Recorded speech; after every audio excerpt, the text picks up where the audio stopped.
6 miles, there are probably thousands of guys. And every one of them was taught to shoot at uniforms like this.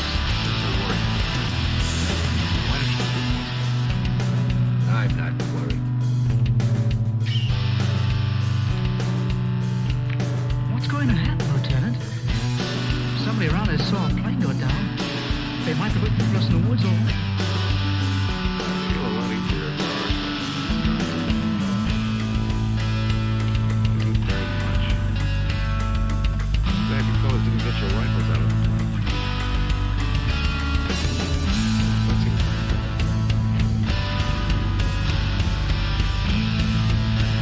Once you understand how a mouse works, you're clever enough, you can use it in Springfield. Here are the front lines. From our position just before we crashed, should be this temple. All lines are here. We should be about here. There's a river that runs east of where we are now. And that river cuts right through the front lines and winds up on our side.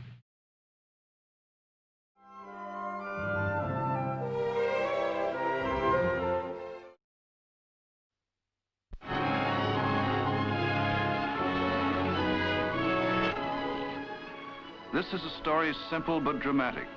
A story about the men who crew our ships, the seafarers. Every seafarer will recognize in what follows something of himself. Familiar scenes, the faces of the men who share his calling, his way of life, and maybe something more. Call it a dream fulfilled.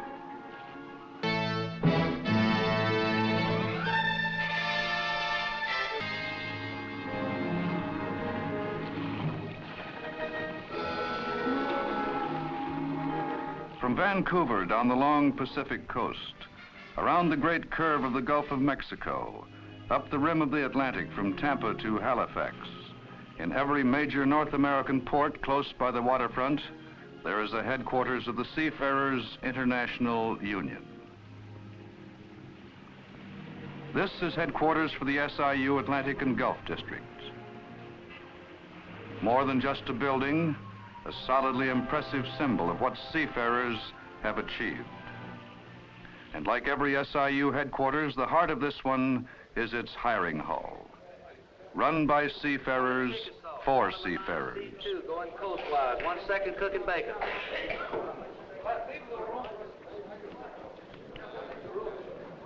Is there any more? Have a book, Group 1, April the 16th. Book, Group 1, April the 6th. 2 messages. You name it. Picking his destination is the right of every seafarer. And sometimes more than a right, a duty. In the great seafaring tradition,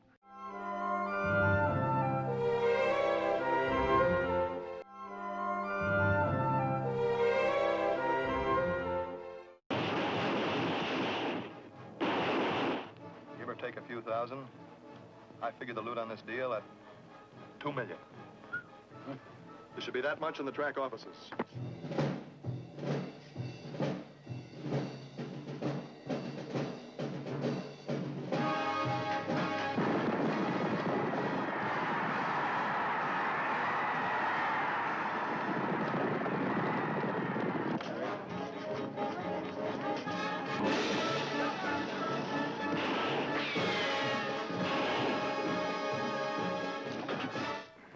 Money. You got a great big dollar sign there where most women have a heart. So play it smart. Stay in character and you'll have money. Plenty of it. George will have it. He'll blow it all on you. Johnny, I'm no good for anybody else. I'm not pretty and I'm not very smart, so please don't leave me alone anymore. So what makes you think or know that you're going to have several $100,000? Because I do. I just can't talk about it, that's all. Not even to me, your little share. I shouldn't have even mentioned I was going to have it. It's not that I mind. I know I can trust you. But if these other guys The ever... other guy? I can't talk about it, Cherry. You've been talking. Now you spilled to her. I didn't, honest. What, do you think I'm crazy? I wouldn't... Jerk, you clown. Come on, clown. Sing us a chorus from Pagliacci. Hey, where's the jerk? Where's George?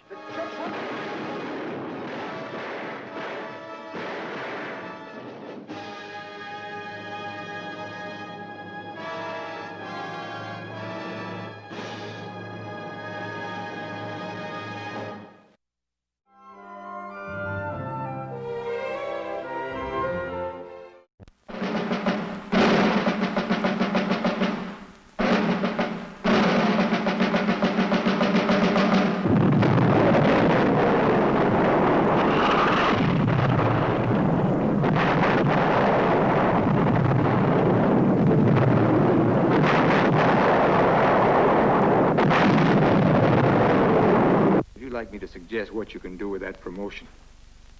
Colonel Dax! You will apologize at once or I shall be placed under arrest. I apologize for not being entirely honest with you. I apologize for not revealing my true feelings. I apologize, sir, for not telling you sooner that you're a degenerate, sadistic old man. And you can go to hell before I apologize to you now or ever again. Since the publication of the book 25 years ago, no one dared to make this movie.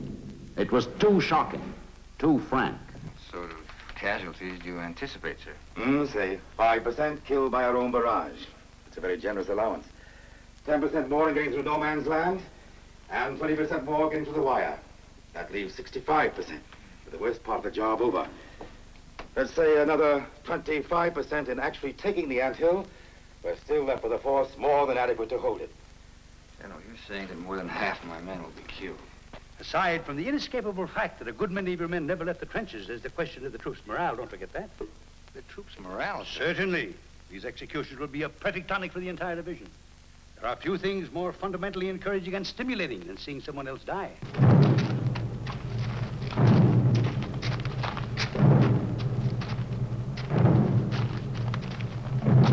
Where in heaven's name are they? On the left. Where are the rest?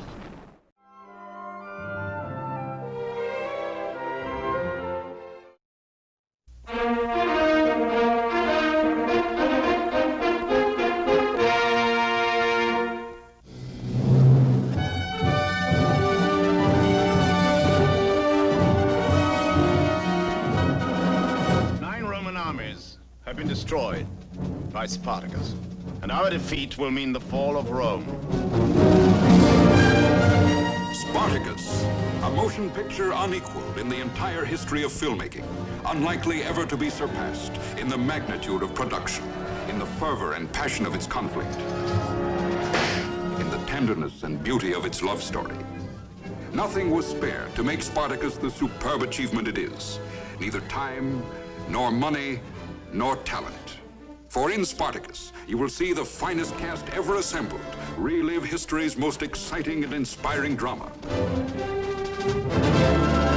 Starring Kirk Douglas as Spartacus, slave, gladiator, invincible fighter. Laurence Olivier as Crassus, symbol of Rome's majesty and might. I'm not after glory. I'm after Spartacus. Gene Simmons as the slave Erinia, whose body was bought and sold, but whose love enveloped Spartacus with a radiance few men have known. I love you.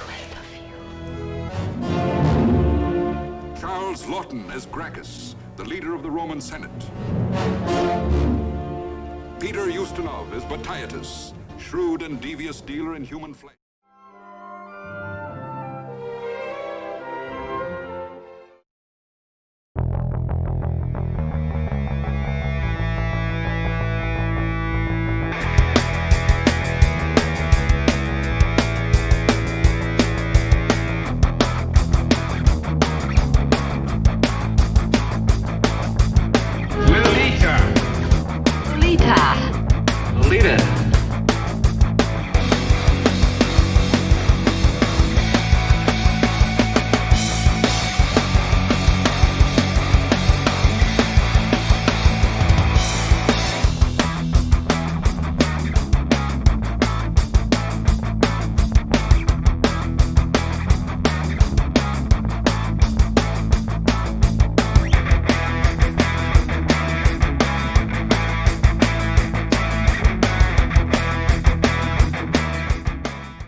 shorts. Where's the bathroom? Buck, should I get it? On the hotline. Dr. Strangelove. Or How I Learned to Stop Worrying and Love the Bob. I shouldn't tell you this, Mandrake, but you're a good officer and you have a right to know. It looks like we're in a shooting war. Hell. Are the Russians involved? Well, boys, I reckon this is it. Nuclear combat toe-to-toe with the Ruskies.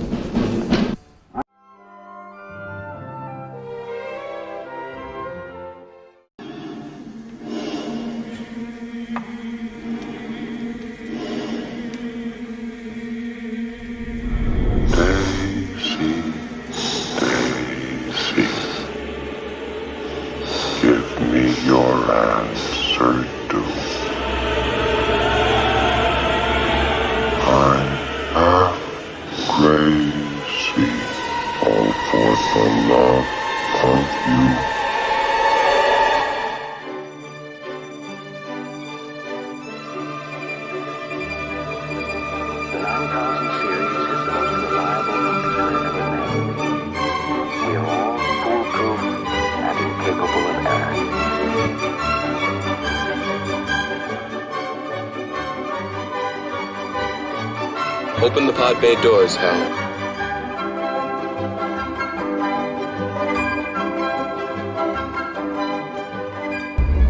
I'm sorry, Dave. I'm afraid I can't do that.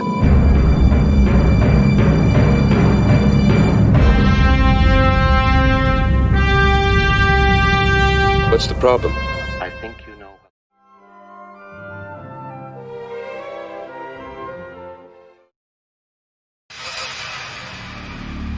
There was me, that is Alex, and my three droogs, that is Pete, Georgie, and Dim. And we sat in the Korova milk bar trying to make up our razoo docs what to do with the evening. The Korova milk bar sold Milk Plus, which is what we were drinking. This would sharpen you up and make you ready for a bit of the old ultra-violence.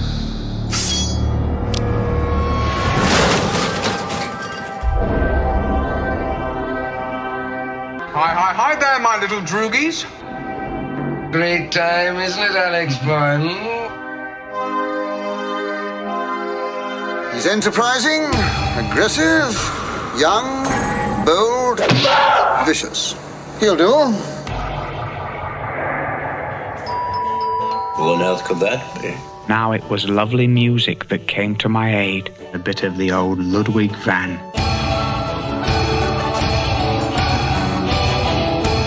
Biddy well, little brother. Biddy well.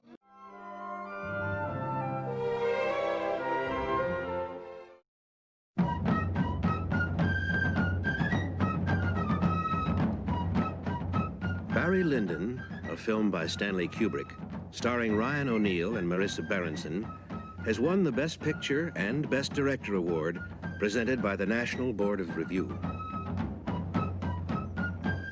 Richard Schickel, in a Time magazine 7-page cover story, called the film ravishing, overwhelming, an uncompromised artistic vision, and said, director Stanley Kubrick asserts a claim to greatness that time alone can, and probably will, confirm. CBS TV critic Pat Collins called it a masterpiece, monumental, a perfect film of epic size. Playboy magazine's Bruce Williamson, a film classic.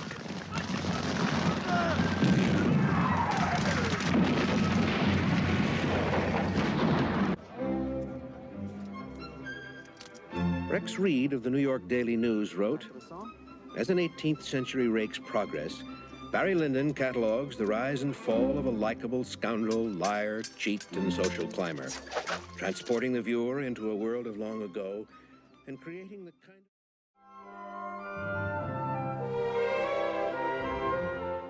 tragedy we had up here during the winter of 1970? Well, a man named Charles Grady is the winter caretaker. And he came up here with his wife and two little girls, I think about 8 and 10. From what I've been told, I mean, he seemed like a completely normal individual. But at some point, during the winter. He must have suffered some kind of a complete mental breakdown. He ran amok and killed his family with an axe. You can rest assured, Mr. Ullman, that's not going to happen with me. Mom? Yeah? Do you really want to go and live in that hotel for the winter? Sure I do. It'll be lots of fun. Yeah, I guess so. For some people, solitude and isolation can of itself become a problem.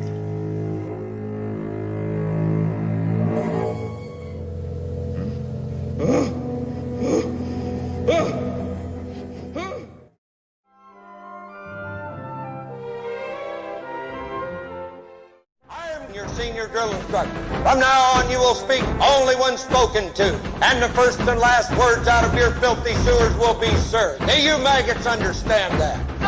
Yes, sir! You will be a weapon. You will be a minister of death, praying for war.